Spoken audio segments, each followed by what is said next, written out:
สบายดีโอ้ยมื้อนี้บุญซี่ไข่เด้อส่วงเหือซี่ไข่เนาะผู้ใดอยากไปก็ไปได้เด้อสมัยแม่แก้วอยู่ซี่ไข่ตะกี้เนาะโอ้ยเฮ็ดของกินเฮ็ดแท้เฮ็ดว่า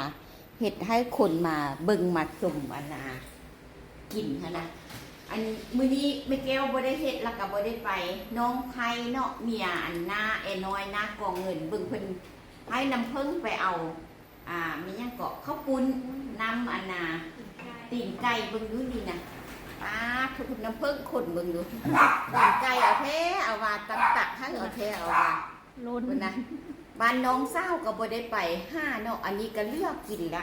ก็เลยว่าบ่ได้ไปแล้วก็มียอข้าวอีกเขาเจ้าเฮ็ดเลี้ยงคนเนาะมีฮอตดาวเนื้อคนได้ไปนะมากินนำกันแซ่บๆมาเด้อสิเบิ่งยอข้าวก่อนแซ่บไม่เท่าเพิ่นว่าเพิ่นจะกินได้เด้อเพิ่นน้ำแดงเพิ่นเอามากินแล้วแม่โบ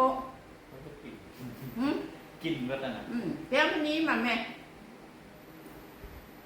บ้านน้องเศร้าบ้านไอ้ตุยจะเห็ดนอกแก้ววันทองอันนี้บ้านกองเงินบางบาสนาเนาะคนเห็ดนะ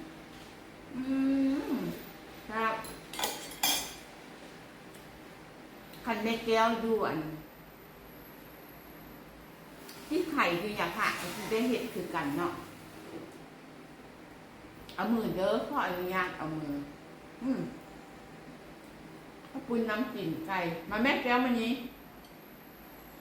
ถ้ากินข้าวปุ้นในนี่ตังบุกกินข้าวถ้ากินข้าวปุ้นชี้ไข่ข้าวปุ้นชี้ไข่เนี่ยค่ะบ้า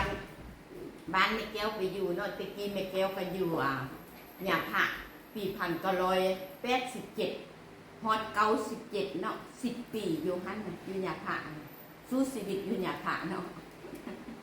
มากินแก้วมณีมื้อน่ะกินตีนไก่กินตีนไก่เบิ่งดูตีนได้บักใหญ่นี่นะขึ้นฮอดสมัยแต่ตอนนั้นอยู่หยาผะเรา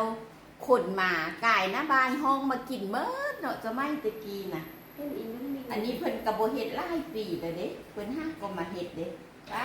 ข้าวปุ้นนี่นะแซ่บเอาแท้เอาว่าบ่ได้ไปบ้านน้องสาวเนาะน้องแก้ววันทองไอ้ตุ้ยหั่นน่ะเพราะว่าคันไปมันก็สิเลือกกินมันสิหลายโพดกันเลยว่าเอาแต่เท่านี้ก็พอก่อน